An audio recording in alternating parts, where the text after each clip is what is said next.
Good afternoon, everyone. I hope you're all well. The sun is shining, and we expect it to be a very good session today. I hope your ears are peeled and you're ready to go. So, before we get started, this series is part of the International Women's Day. The theme is obviously break the bias so that we may live in and work in a more gender equal society. We need to stop feeding the narrative that gender equality will only happen when women do things, the cultures and environments we are all part of, and it needs to work for all women and underrepresented identities. How, with that in mind, project leadership is key to this. Although we all do have a role to play, no matter what seniority, in this webinar, we will explore how we can break the bias, baking in inclusive project leadership rather than treating diversity and inclusion as an optional add-on, and why this can no longer wait in 2020. The topics that will be covered will include what is inclusive project leadership and why does it matter? Why is it necessary? Why is it increasingly important to implement amidst the VUCA, volatile, uncertain, complex, and ambiguous? Keep that in mind because it will be touched on. Environment our projects are taking place in.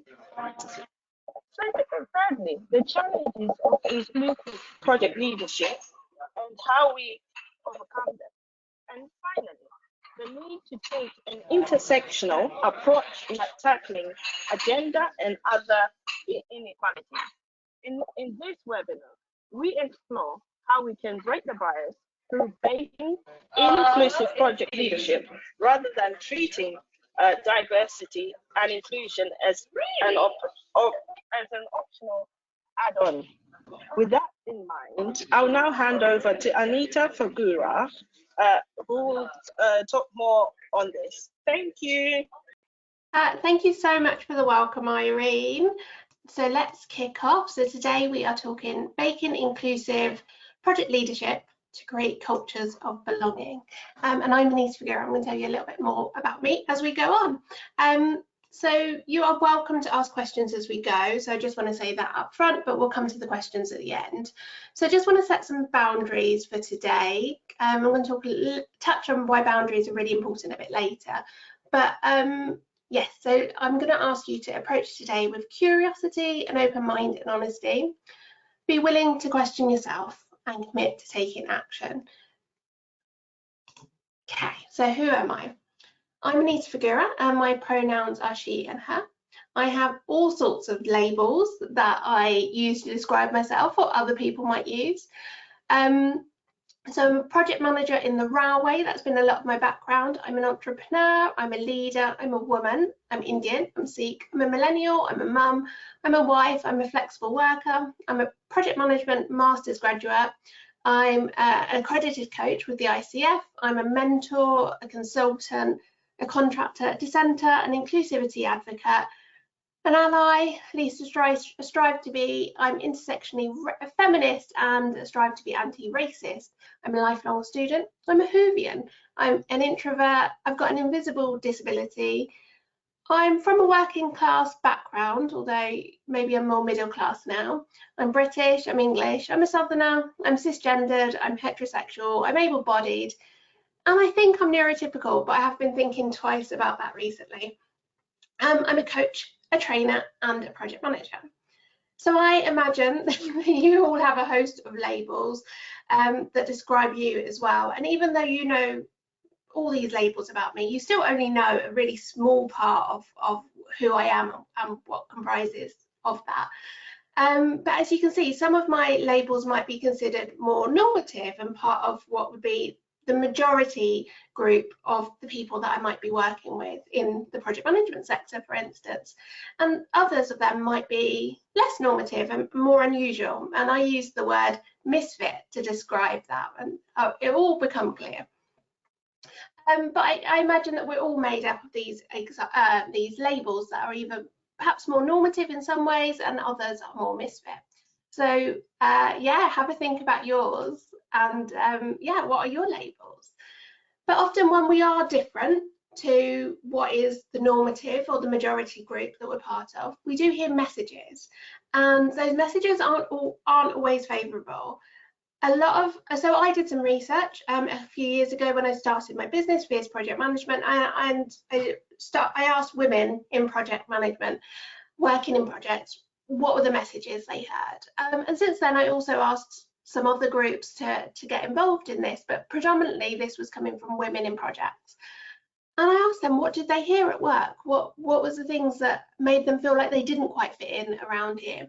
And you can see they were often told that they were too much or not enough of something. So when we are different, we get told repeatedly who we need to be at work and other parts of the way we live our life. And that all takes its toll. We can feel like we need to be a certain way to fit in. And each of those times we might be able to let it bounce off of us, but when we're repeatedly hearing messages of who we need to be, it can become very challenging. And there's a lovely quote by Brené Brown who describes the difference between fitting in and belonging. Fitting in is about assessing a situation and becoming who you need to be accepted. Belonging, on the other hand, doesn't require us to change who we are. It requires us to be who we are. That quote always gives me goosebumps, but I am going to be challenging you today to think about how you can create cultures through your projects that create an environment where people don't feel like they need to fit in, they don't need to be somebody else, but that they can belong and show up fully as who they are. There is no such thing as single issue struggle because we do not live single issue lives.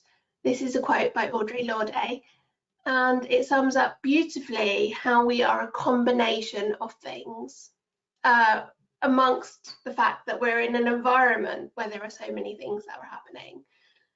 So I've shared some of my labels, and my identity does not exist in a vacuum of me showing up as a project manager. All of those things that I've told you about are part of what I show up with. And in the environments that we're part of, some of our labels, those misfit labels, can come with being more marginalized. And some of our labels, the ones that are more normative, can come with an association, a proximity to power. This is a model which was adapted by Sylvia Duckworth, and it comes from a Canadian source, so it's got that slant on it. But we can see that there are often certain characteristics, certain parts of people's identities that are more aligned with those positions of power, the people that are creating those rules, that the structures of power. And when we are different, then we can be more marginalized, we can face more oppressive systems. Those systems don't work for us. And each of us might be in different positions for different aspects of our identity. And certain aspects of identity may be more judged harshly or more oppressed because that's the way the system have been set up. So you might think, well, what's this got to do with projects? Well, our projects are taking place in a VUCA world. we already knew this. You might have come across the acronym before: volatile, uncertain, complex, unambiguous. And it was an acronym I came across, I don't know, maybe 10 years ago, but over the past few years, that the VUCA-ness of the environments that our projects are taking place in, the environments that we are living in, that is ever more increasing. The volatility, the uncertainty, the complexity and ambiguity is at a level that I don't think any of us imagined. The response to the pandemic did show us, however, that organisations can change really fast and really rapidly when they need to. So in this VUCA world, we need to be adaptive, our projects need to be adaptive, and we need to be aware of the environment that we're in and that things aren't fixed. We need to be adaptive to the change, but we also need to be aware that the people in our projects are also living and experiencing this VUCA world. And when we are part of the more misfit in the world, then that can take an even deeper toll on us. So since 2020, we have been facing, like putting this list together just was a bit overwhelming, and this is not everything, of course, but we've been living in a global pandemic. Our projects have been taking place in these environments. We've been experiencing lockdowns, changing rules and legislation. We've been feeling the impact of Brexit. So I'm coming at this. I told you that I'm British, a Southerner, so I'm coming at it from that perspective. There's been different travel restrictions that kept changing. There's been policy and legal changes and government changes that have been happening. There's been social injustice events that have happened, and more of these events are meaning that we're talking about them at a national and international level that have really, taken its toll. And we've had the rise of social justice movements in response to some of these events. Movements like Black Lives Matter, movements that are advocating for trans rights. We've had protests that are against against male violence, and all other sorts of protests that have been happening as well. We are experiencing war. For us, we're in the UK. We're witnessing that playing out, and we're experiencing increasing living costs. There is a lot that we are going through, and when we have a proximity to some of these events, or we are experiencing them ourselves, and sometimes the proximity is because we have a shared identity with some of the events that are playing out in the world, then that, as individuals, takes a toll on us as well. And we can't put that in isolation of how we then show up at work. So there has been different research that's been done about the impact of the pandemic, and predominantly the research that I've seen has been about gender and on women. However, other groups have also been affected in different ways. But I'm just going to talk to you about some of the research that's been done. The global pandemic has taken a big toll, particularly on women. And again, UK-centric that I'm coming at this from, but we saw more female-led industries that were impacted, that were shut down, things like hospitality. Women on the front line were often on the front line in certain roles like retail and the NHS, and they were amongst the lower paid parts of our society. More women lost their jobs, more women were furloughed, more women had the burden of caregiving without support, more women were financially struggling, and more women had mental health impacts. And that picture obviously isn't all women, but there is an adverse gender impact of this pandemic. And that impact was more likely to be felt by certain groups of women.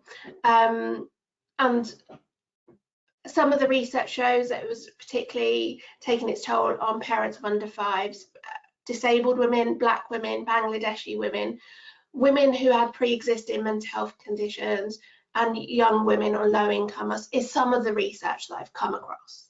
And you can see the Fawcett Society, where a lot of the research has come from, to read more about this. And it's really incredible stuff when you start looking at the statistics and the numbers. But of course, behind each of this is stories. It's women's lives that are affected, and we can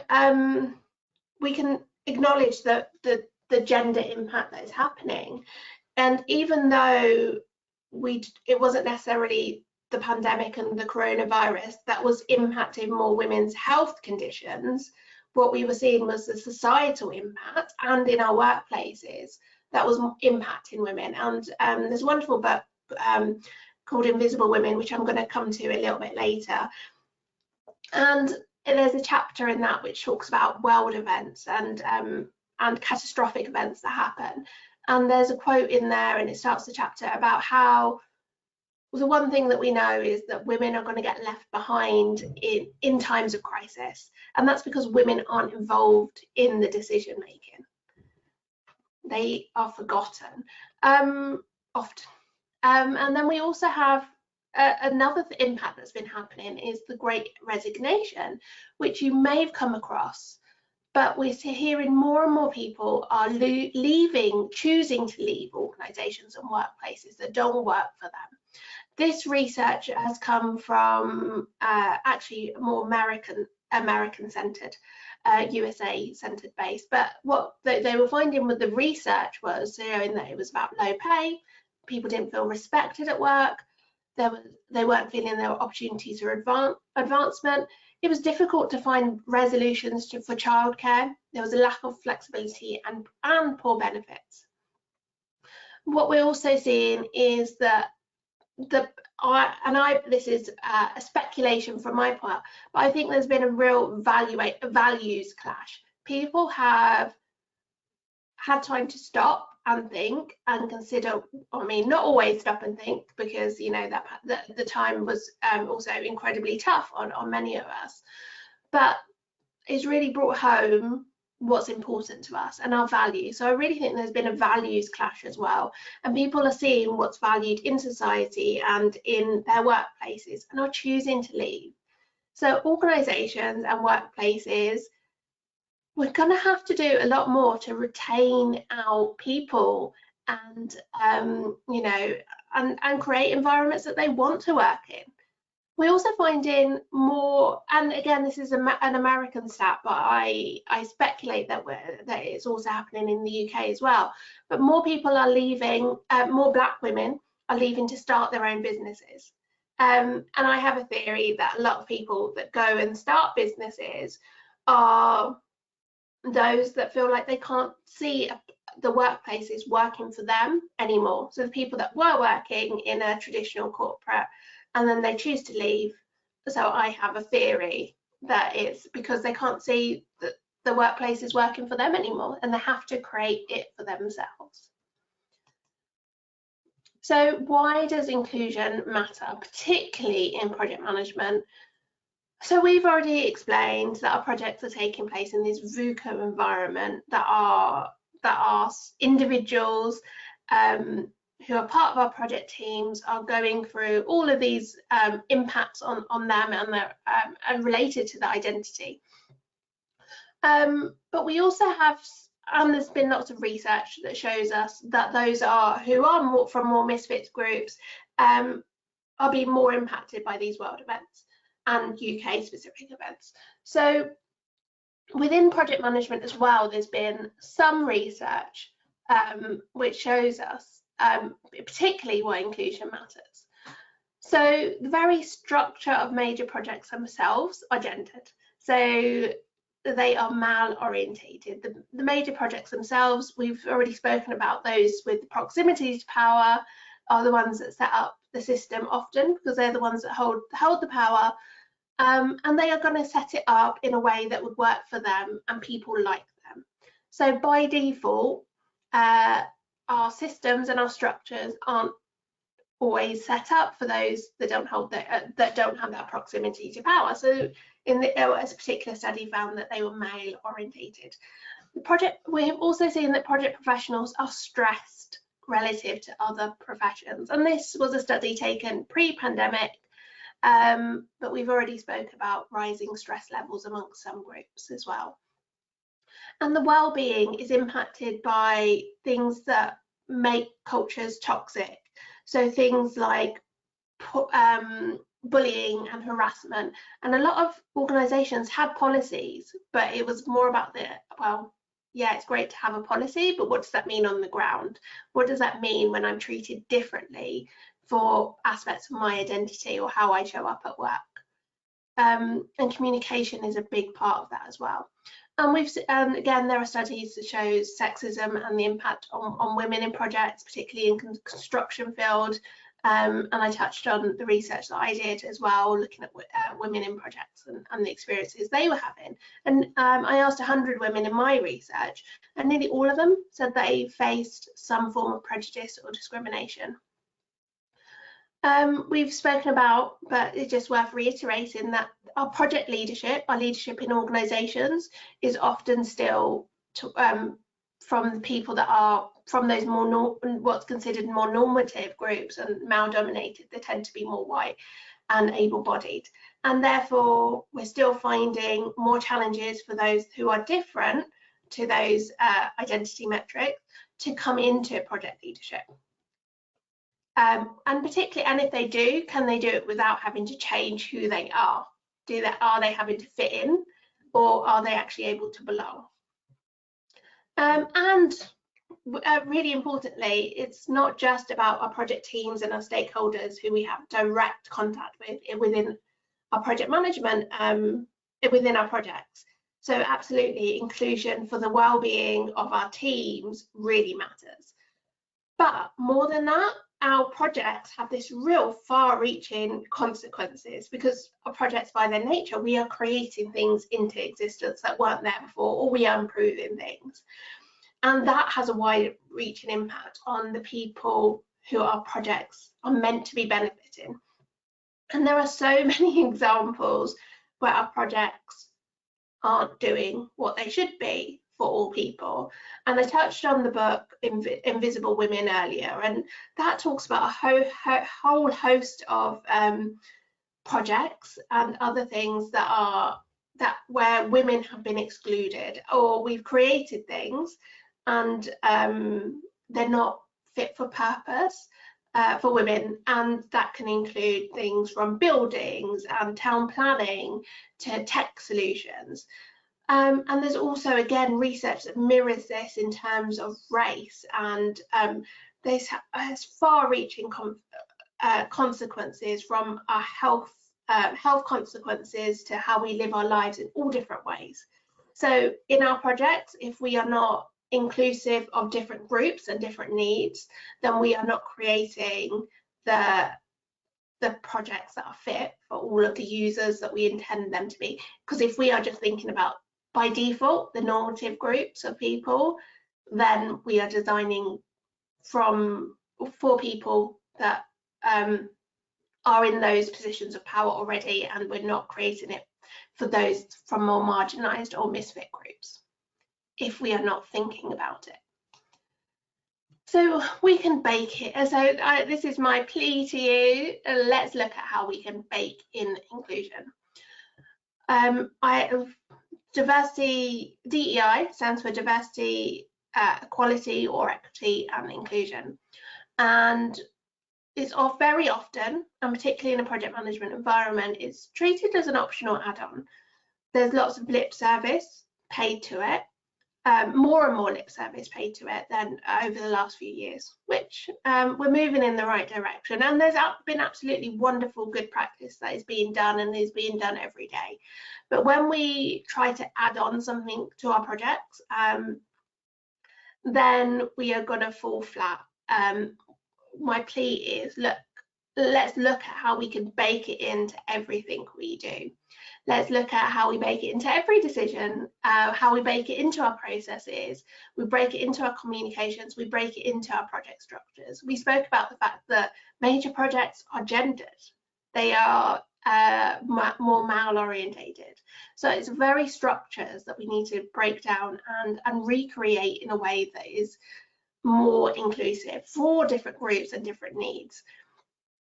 And what I'm seeing, and so we've got the iron triangle that used to be often quoted as the heart of project management, and I believe that we are moving away from it just being our project success, just being about cost, time and quality. But we need, and we are, and that's a good thing, because our projects are taking place in these very complex environments. So we need to be thinking more about the people in our projects, and that is, I'm definitely seeing that as a trend in project management over the past few years. We also need, as part of that, we need to bake in inclusion as one of the metrics of our success and how we create the projects. I'm really seeing, like, I come from a railway background. I was seeing the progress we were making in health and safety and really baking that into every decision. And so absolutely it's a work in progress, but what can we do to bake in our thoughts about inclusion and diversity and equity into everything we do as leaders in project management? So that means from the teams that we are hiring to how we implement our projects to how we communicate in our projects, and who we are creating our projects for. We need to move away from tokenistic gestures. Again, if we're treating DEI as an afterthought and an add-on, that's what happens. We've just had International Women's Day, and we've had lots of panels talk about breaking the bias, and then but you look at them and often there aren't women of colour at the table, there isn't a black woman at the table, and we're not representing different groups. So, or occasionally there might be one person, and that might be because it's been thought of as an add-on. So what can we do within our projects now to think about who actually holds the power?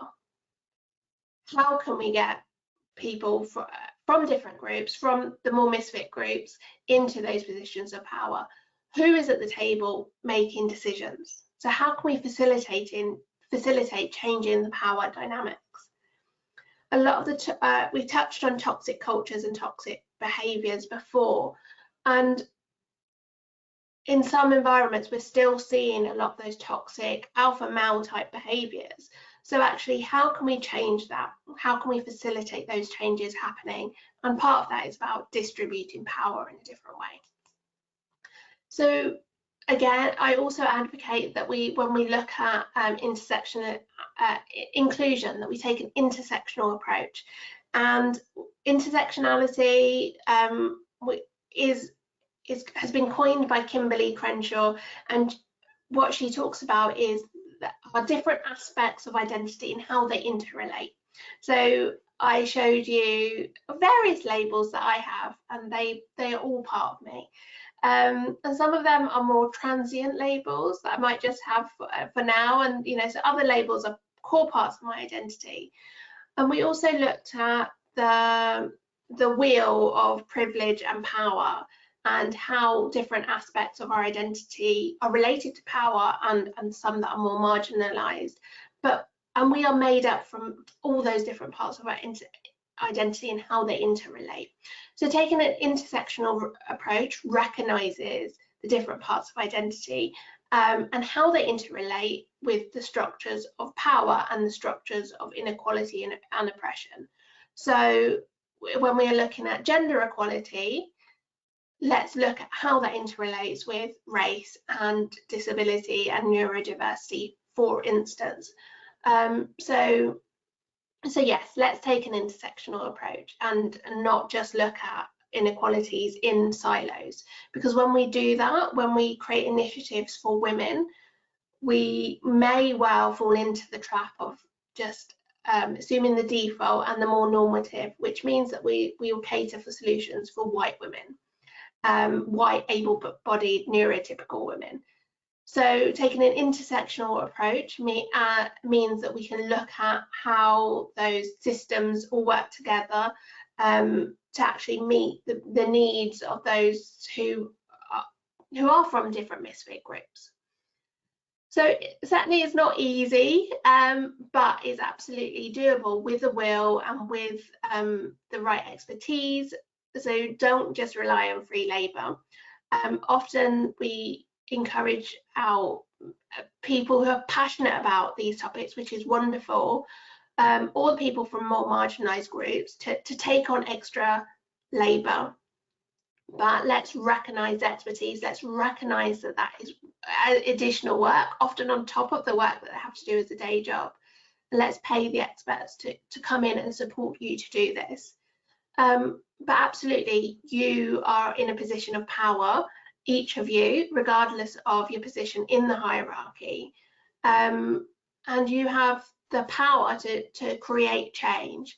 So let's look at how you can build your skill set to implement inclusive leadership.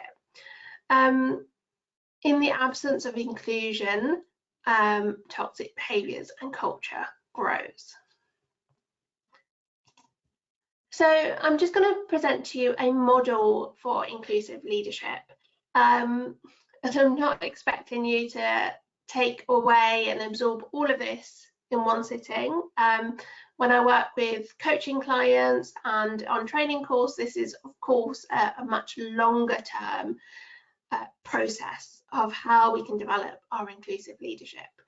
But here, I'm hoping that this is a starting point for you just to start thinking differently. So this model looks at acknowledging inequities. So acknowledging the things that aren't fit for purpose now for different groups. It's asking the questions, understanding what you want to create in terms of inclusive project dynamics, but also having to unlearn and relearn, because the systems that might have been set up before might not be serving everybody's needs. Ascending the biases and limiting beliefs that we each hold, but also supporting our team members to overcome those. Alleviating the structural obstacles. Let's actually change things that make it easier for those that follow and those from the more misfit groups to hold positions of power. And absolutely has to be centered on action taking. And around this model are some core skills, the building blocks that inclusive leaders demonstrate while they are doing this, but how they show up in a workplace. They are ally building, so they are creating the links with those from more marginalized groups and doing what they can to support them. This is not passive, this is a verb, it's doing, it's sponsorship, it's uplifting, it's creating that change. It also listening, amplifying. What can you do to practice the skill of amplifying the message of those from more misfit groups? We all have, even if we are from a misfit group ourselves, what can we do to support others from different groups and the same groups that we're part of? So what can we do to make their message heard? It doesn't need to just be coming from us, but we can facilitate the power and that others are heard. That is a big thing when you're from a misfit or marginalized group. Often you're not feeling heard in the workplace, and that you have a fair distribution of power and influence. Assertive boundaries, and why? So I touched on this at the beginning, but boundaries are critical. Our own boundaries, but also as a leader, what is and isn't okay in our teams and in our environments and in our meetings, in our projects. What can we do to assert the boundaries that make people feel safe, that there is psychological safety for those from more marginalized, from more misfit groups? And what is and isn't okay, and what happens when a boundary is crossed? Authenticity. As leaders, inclusive leaders, showing up authentically, with vulnerability, with empathy, with courage to have the conversations and acknowledge that you don't need to know everything to be having the conversations and trying to improve and make things better. And accountability, taking accountability for the actions that you're going to put in place, and accountability for when inevitably you might get things wrong, because you will get things wrong, we all will, but let's take accountability for how we can do better, take ownership. And so yes, so they are some of the things that as inclusive project leaders that we can do. I'm going to ask you in the questions box to ask me any questions now. We're wrapping up, but also what's the one thing you've taken away from today? And yeah, I've told you a bit about me, but you can find me on LinkedIn or pop me an email on that address, and you can talk to me some more about inclusive leadership, coaching and training, misfit leadership, coaching and training, and project management leadership. So over to Irene, who is fielding questions for us.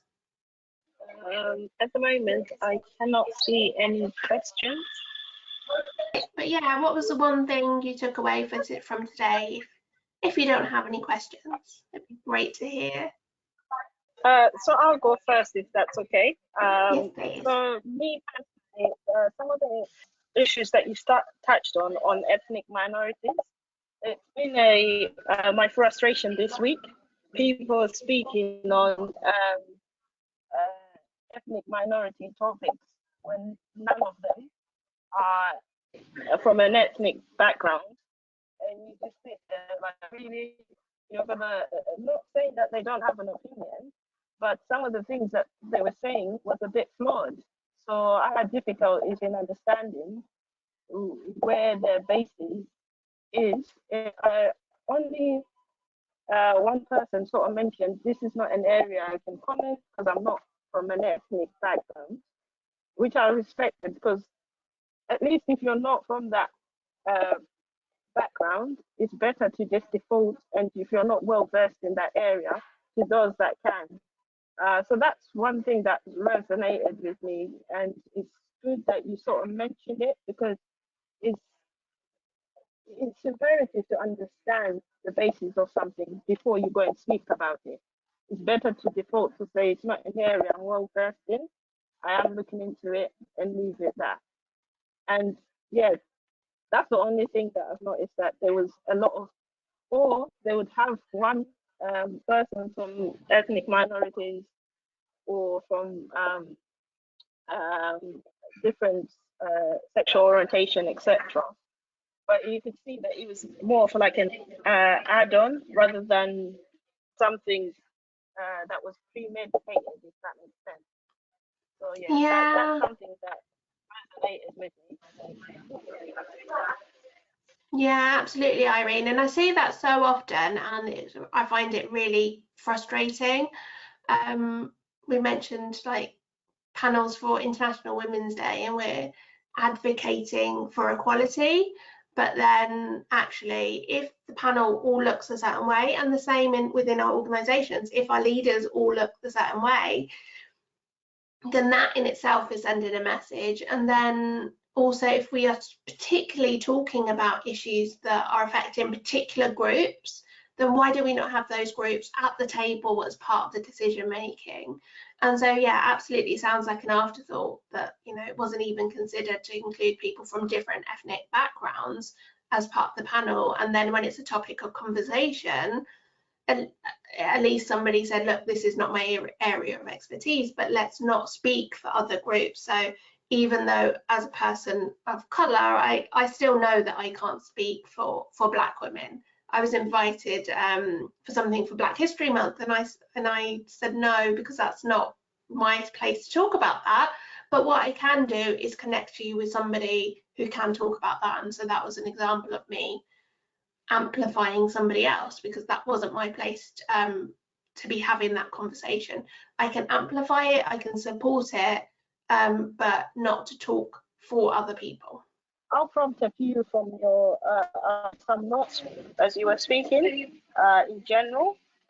What are some of the common frustrations that you come across as an individual about misfit leadership, and how can people tackle it? See, you spoke about it in a more broader way, but what are the practical tips that you can give us that we can take away with us in terms of trying to live in a more inclusive leadership for those that come from ethnic minorities, and how can we actually bake it into our day-to-day lives as well as project professionals?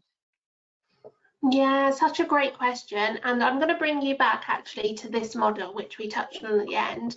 But I actually came up with this model when I was very much working with people who are more misfit. that whether that's women in male-dominated industries, but also people of colour, people from different ethnic backgrounds.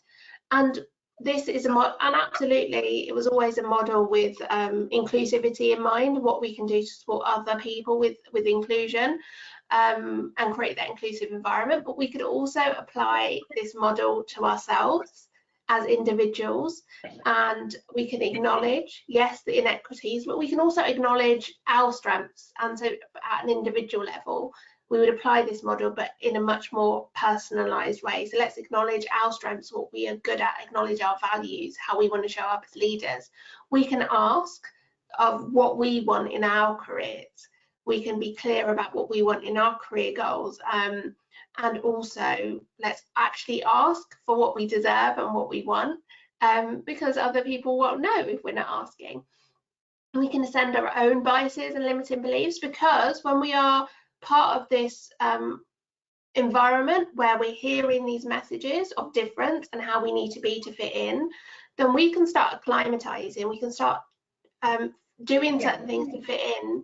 But we can also take on some of those messages and start owning them, that, oh no, I am too assertive, I won't get a career promotion because I'm too aggressive. And so we can start taking that on board, and they can become our own beliefs about ourselves, because we are hearing it from so many angles. So we can look at what can we do to alleviate some of the obstacles. And we can't change the whole systems and the whole structures as one individual, but absolutely, what are the obstacles for us and what can we do to change that? And let's take action. And action always comes with taking a risk, whether that's for inclusive leadership or our own personal misfit leadership. We have to take some risks in there. And it's often the same skills, but again, apply a different way. So authenticity. How can we be authentic leaders in line with our values and our beliefs? How can we show up with that energy and not take on the messages of the environment that we're part of if it's more toxic? And actually, does that mean that we've got to leave certain environments? So that comes with the accountability for our actions, what we do when we're in a particular environment. We have got choices. Our own assertive boundaries, what is and isn't okay for us as individuals, what are you willing to walk away from if that is an option? What behaviours are you willing to accept, or what will you do if those lines are crossed? What will you do to perhaps stop the people pleasing, which again can come up more when we're from a more misfit group, because we think we need to do certain things to get those in power on our side. What can we do to amplify our own message? Because one of the traps that I fell into was the assumption of good work gets rewarded, and good work gets rewarded, doing a good job is enough on its own, and it's not. We do have to tell people when we're doing good work, and we do have to ask for what we want. And again, just bridging that with the topic of inclusive, what we've been talking about with inclusive leadership, actually, no, if we look at who holds a position of power and gets rewarded, it's in an unequal way. So I just don't believe that it's based on merit alone. We're not in that environment. So what can we do to amplify our own? And let's build our own allies, because actually, what can we do to build those relationships and get support from others around us to help support our career as well? So this model works on two levels. It works for us as individual misfit leaders and applying it to ourselves. And it also applies in a slightly different way, but looking at that bigger picture and what we can do to create the environments for others in an inclusive way. Perfect. Thank you, Anita. Finally, we can see some questions. So I'm going to start with Kerry. She's mentioned, have you come across certain companies or organizations who are doing inclusive project management really well? That's Kerry from Liverpool Council. Because there's a few questions, I'm going to ask you to summarize very quickly, if that's okay. Yeah, absolutely. So I've absolutely heard of really good practice and pockets of good practice.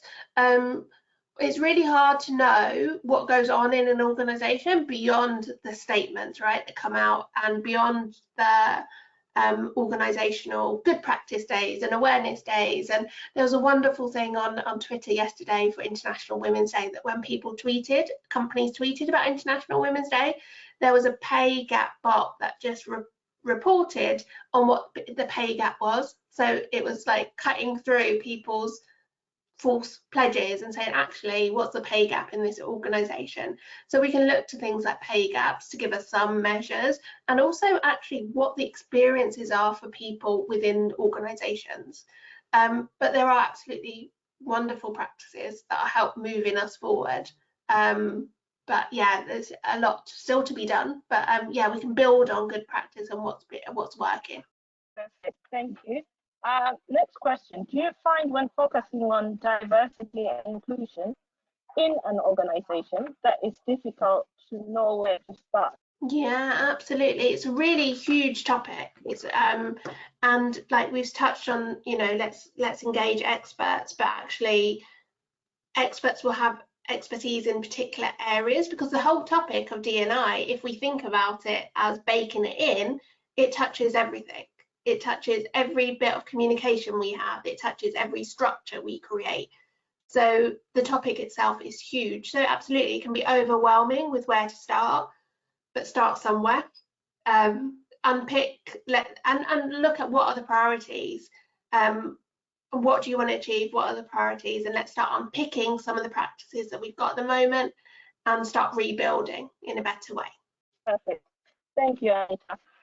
There is Louise Hutton. Apologies if I've said your name incorrectly.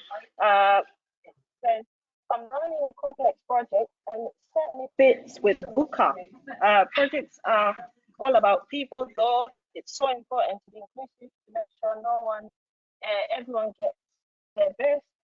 No one should have to change. I love your belonging. I love your belonging quote. Many things. So it was more of a statement rather than a question. Good. Okay. I will go down to the next question. Question: what is the difference between equality and equity, and which one of these applies more to assisting women? What is the difference between equality and equity, and which one of these applies more to assisting women? Yeah, great question. So equality is equality. So sometimes the terms are used interchangeably, but the difference in them is equity is more about recognizing that we are different and people have different needs. So that for us to put in measures or change things, we might do different solutions to meet people's different needs. So equity is more about coming out with the same outcomes, but doing different things for different people. And there's a lovely example of like a visual aid, which is a little boy trying to see into a baseball game, and if he stands on a box, then he can see over the fence. But if that person might need 2 boxes, and somebody else who's shorter might need 1 box. So there's a lovely graphic which I'll plug into the presentation at the end, actually, if you download the slides. Perfect. Next question is, how can you introduce coaching and training to an organization that may be too sensitive, that may not feel that they need the support? Yeah, absolutely, great question. Great question. So how do you even start with people who don't want to hear it? And there was one slide I was going to include in the presentation, but for time I took it out. But it was about people's attitudes to DEI and the whole concept. And there is a lot of defensiveness. There's a lot of people who feel like they might be under attack if we talk about these topics and we explore them. And from my point of view, I like to work with people who are willing to explore these topics. But even then, that comes with a certain level of defensiveness. And so we have to peel that back and peel it away. So creating a safe environment for them to explore that is really key. And so that might be through one-to-one coaching, an environment where they can feel safe to unpick their biases and actually find ways forward. But it's not easy to do, and we can't always change people who don't want to be changed either. But yeah, I try and find the people that are more willing to have the conversations and start there and build up the momentum, because eventually those people will get left behind. Of course, it's a challenge when it's those people that hold the power dynamics, but actually if they're not getting the staff in the organizations, they're not retaining their staff, eventually those people are going to realize that they're losing out. So it might just be taking them a bit longer to get to that conclusion, but that they can't ignore the topic anymore. Okay, I've got a long one here. It's probably going to be one of the last ones. Great to link. This is from Stephen. Great to hear the link. And building my own understanding of the importance of increasing inclusion and the sense of belonging that drives increased performance, results, and collaboration among business teams and businesses.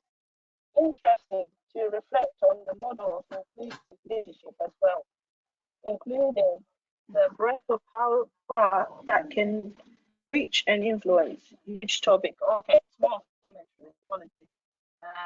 That was his commentary from Stephen. Thank you. And one of the things that I didn't really touch on earlier, but was this with inclusive leadership in projects, like it's really critical and it's really essential, because if we end up with a team who are all like us, then do you know what? Actually, we can make an inclusive environment, but we're just not diverse. And actually, that could be really easy to manage because we're just managing people who are like us. So with diversity, absolutely, it brings more challenge, because that might, but if we are just with a team of people like us, we're going to fall into traps of groupthink. We're going to have the same attitude to risk taking. We're not going to be innovative. We're not going to create solutions when we come up against challenges, because we're all thinking the same way. We're all approaching things from a similar angle. But it might be this lovely, harmonious environment. But when we introduce genuine diversity and all that difference, then we are going to be approaching things from different angles, and that can mean conflict. But conflict can be healthy if it's managed in a useful way, and that can create more innovation, different types of risk taking, and it means that we're kind of having those debates and those discussions. So we're not just assuming the best way for our projects, but we're actually really challenging and creating better outcomes. So yeah, the consequences of inclusive leadership is far-reaching, and I think project management profession has a real impetus to do things differently, because it really matters in our profession, but also it's through our projects that we can change the systems and structures of the wider organisation as well. We're running out of time, but I will allow one more question from Charlotte Craig. The question says, do you think it's more important to put the right person with the right skills in the job, or strive for inclusivity? Sorry, I struggle with this word, in a team. I'll repeat. Do you think it's more important to put the right person with the right skills in the job, or strive for inclusivity in that team? Yeah, I love the question, because I think our very notion of who the right person is comes with a bias. It comes with our own assumptions about who that is, and often we might consider the right person for the job. They might have to fit a certain mold. There might be assumptions of how that person might even look, or what their skin color is, what their gender is, without even if we don't say we're looking for a white man. If we only look for the right person for the job, we can fall into the trap of that person looking like the leaders that we already have and behaving like them and acting in a similar way and have a similar leadership style as already exists. So when we are broader and we look at, okay, let's look at inclusion, and actually we need to bring in women of colour into a leadership position, then we are opening up the field for what that right person could look like now. Because actually, even with the diversity, they are bringing in a new skill and a new power in our organisation that we didn't have before. So I think let's look at how we can ideally do both, but actually I think the inclusion is a real big piece of it. And we can train up certain skills if, you know, we could, and so actually if we are having that broader picture of who we're looking for, and breaking those assumptions down early, and we're not just defaulting to the right person with the right skills, then actually we might look harder at finding a woman of colour with those skill sets even. And it's not that we don't have people with talent, that we are coming into the problems with not having, having the homogeneity problem in our leadership. Is not that the talent doesn't exist, but it's how we build the pipelines and how we allow the misfit leaders to come through and how we find them. That is the challenge that we can absolutely resolve.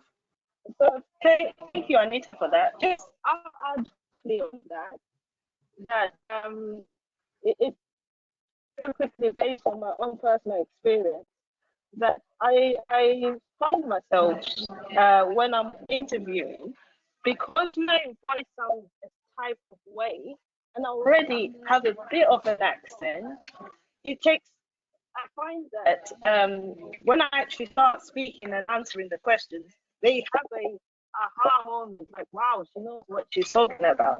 And then when I drop in that I've been a project manager for 11 years, and they even listen more. But that bias still exists, if that makes sense. Because naturally, we tend to look for people that sounds, in a way, it's just a personal opinion, that yeah, sometimes people tend to listen to, like, people, it can be difficult to listen to someone who has an accent, if that makes sense. Yeah. So that's something that I find interesting, that every time and again, when I open my mouth, when you look at me, and there's always a preconceived idea that does she really know what she's doing, you know? And then when they ask me questions about project management and what I bring to the table, they're wow. And that's not to say everybody is wow, but that is still there. So yeah, just being sensitive. Yeah, sorry. Yeah, there's lots of still biases in a lot of recruitment processes, and the assumptions of what good looks like has already come from a point of view, and assumptions that biases that we might not know we hold of who we're looking for, and a lot of that can be, by recreating the recruitment process, can be changed. But then it's also what we do with those people once they join an organisation. But absolutely, we can do things differently. And a lot of women, a lot of Black women, a lot of women of colour often feel they have to work twice as hard, 3 times as hard, 4 times as hard to prove their competence compared to white men often. So yeah, it's still a challenge. However, there are things that can be done, and in some areas it is improving.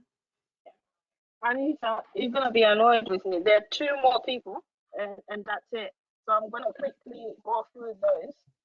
So there is one from Vicky. So it took me a while to find the question box. Thank you. This has been great.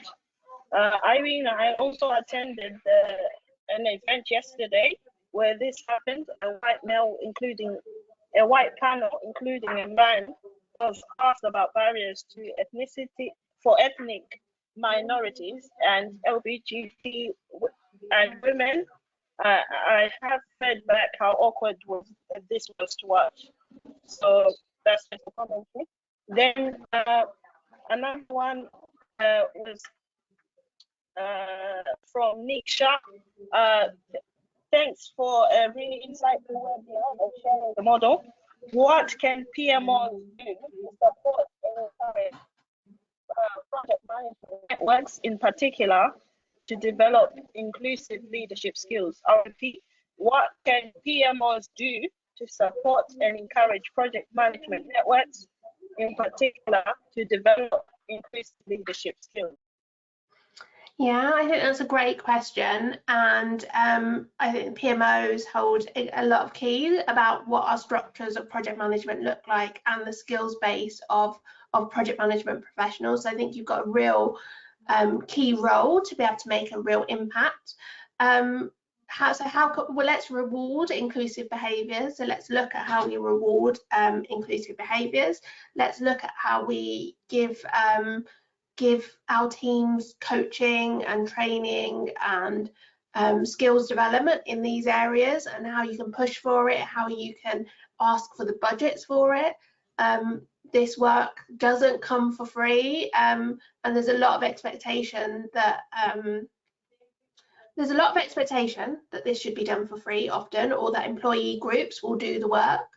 But actually those people are doing what already have a day job, and they're doing this work on top, which is okay to a point, but then let's reward those people as well. But how can you bring in the expertise to help you when you need it? How can you build that into the competencies of what you look for in your project professionals? How can we, so yeah, let's unpick a lot of the stuff, but actually, yeah, build it in and advocate for those skills development opportunities to be there. Okay, well, thank you, Anita. That wraps up our session. Thank you all for attending. Anita, would you like to stay behind? Thanks, Irene. Lovely session. And if anybody wants to get in touch with me, you can find me on LinkedIn or pop me an email. You'll be very happy to carry on the conversation. Absolutely.